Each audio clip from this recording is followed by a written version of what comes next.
Hello नमस्कार साथियों, मैं अनिल रावत बेबाक चर्चा के मंच से। और आज मैं आ गया हूँ यहाँ ये जो वेंडिंग जोन जो बनाया जा रहा है उन व्यापारियों के लिए जिनको 17 मार्च की सुबह राम मनोहर लोहिया मार्केट से तोड़कर तबाह कर दिया गया था।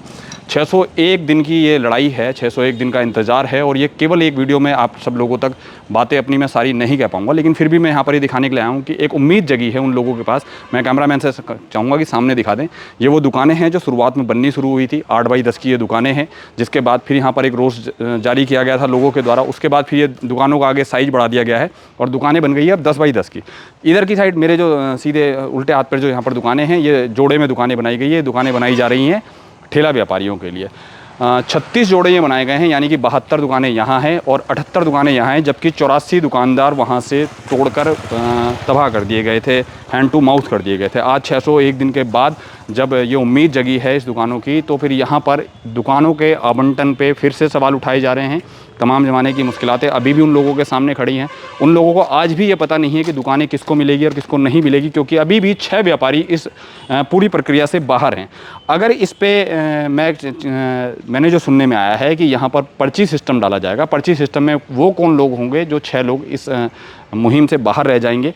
दूसरी चीज़ और भी है कि उन 6 लोगों के लिए सरकार के पास आने वाले समय में क्या योजनाएं हैं। इसी बीच में एक और वर्ग है जो हमारे समोसा मार्केट है, जो वो उजाड़े गए थे, उन लोगों को भी सरकार यहीं इन्हीं के बीच में एडजस्ट करने के मूड में है, जिसके लिए राम मनोहर लोहिया मार्केट, जिन्होंने ये लंबी लड़ाई लड़ी है, वो लोग आज इस चीज़ के बिल्कुल भी मूड में नहीं है कि उन लोगों को यहाँ पर एडजस्ट किया जाए। क्योंकि जब वो दुकानें टूटी गई थी तो माननीय MNA साहब का सीधा सीधा एक बयान था कि समोसा मार्केट और सब्जी मंडी से उजाड़े गए व्यापारियों के लिए आने वाले समय में नगर निगम कहीं ना कहीं एक उचित सुविधा प्रदान करेगा। मैं फिर उस बात पे आ रहा हूँ कि ये दुकानें राम मनोहर लोहिया से टूटे गए व्यापारियों के लिए बनाई गई थी। उन्हीं लोगों ने अपनी ये लड़ाई लड़ी थी। इस लड़ाई का एक बहुत बड़ा एक पूरा फिल्मांकन है, जिस बारे में मैंने पहले ही कह दिया कि 602 दिन की ये लड़ाई, जो 601 दिन की जो लड़ाई है, ये केवल एक वीडियो में मैं पूरी नहीं कर सकता हूँ। इस वीडियो का एक पार्ट और अभी कुछ दिनों बाद आपके सामने मैं पेश करूँगा, जिसकी मैं आपको डे बाई डे पूरा इस चीज़ को बताऊँगा कि किस दिन किस तरीके से और क्या हुआ था और असल में होना क्या था और हुआ क्या है और किस तरीके से ये लड़ाई लड़ी गई और कैसे दुकानदारों ने यहाँ से जीती है। मैं ये यहाँ दुकानें बन रही है, दुकानों को देने का जो वायदा था वो दिवाली तक का था, लेकिन स्थिति अभी भी यह है कि तकरीबन 1 महीने तक और यहाँ दुकानें आवंटित नहीं की जा सकती है, क्योंकि अभी भी दुकानें पूरी तरीके से यहाँ पर रेडी नहीं हुई है। दुकानों पर अभी भी काम चल रहा है और एक साइड पूरा भी काम होना बाकी है। लेकिन ये एक अच्छी मुहिम है नगर निगम के द्वारा कि फिर भी उन्होंने कुछ सोचा है। लेकिन एक सवाल अभी और इस चीज़ में रह जाता है कि इन दुकानों की एक कीमत निर्धारित की जाएगी, जो अभी एक बड़ा सवाल राम मनोहर लोहिया से टूटे गए और बाकी के व्यापारियों के जहन में चल रहा है। पहले ये कीमत 10 लाख रुपए बताई गई थी, अब ये कीमत 7 से 8 लाख रुपए बताई गई है। लेकिन व्यापारी ये चाहते हैं कि जिस तरीके से पुराने समय में जब कांग्रेस की सरकार होती थी, तिलकराज बेहड़ जी यहाँ के विधायक होते थे, उस समय जो ये लोग यहाँ से उजाड़े गए थे, जो आप नवोदय स्कूल में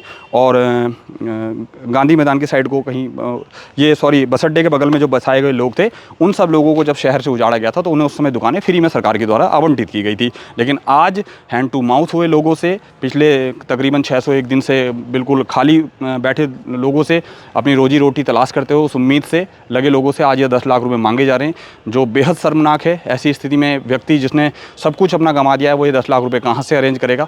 सरकार को इस चीज़ में थोड़ी सी ढिलाई बरतनी चाहिए। अभी ये दुकानें 10 लाख रुपए में केवल उनको आवंटित होगी, उसके बाद नगरपालिका इसका किराया भी मुहैया करवाएगी। मेरा तो अपना पर्सनल ओपिनियन यह है कि नगर निगम को चाहिए कि उसका किराया थोड़ा ज़्यादा करके उनको वो एक फिक्स रकम वाली वैल्यू है उससे मुक्त करा दे, भार मुक्त करवाए और जल्दी से जल्दी उन्हें दुकान मुहैया करवाए। इस पूरे प्रकरण में जितनी देर अभी आपने मुझे देखा है, मैं बहुत जल्दी इस पूरे वाक्य का जो 17 मार्च 2023 को हुआ था और उससे लेकर यहाँ 601 दिन की घटना को कुछ डे बाई डे मैंने कुछ नोट डाउन किया हुआ है, वो बहुत जल्दी मैं आप लोगों के बीच दूसरी कड़ी में लेकर आऊँगा। और मेरी कोशिश रहेगी कि किसी ना किसी ऐसे व्यक्ति से एक दिन यहाँ पर आके रूबरू किया जाए जो इन सब सवालों के मेरे जवाब दे सके। मैं अनिल रावत, बने रहिएगा मेरे साथ बेबाक चर्चा से।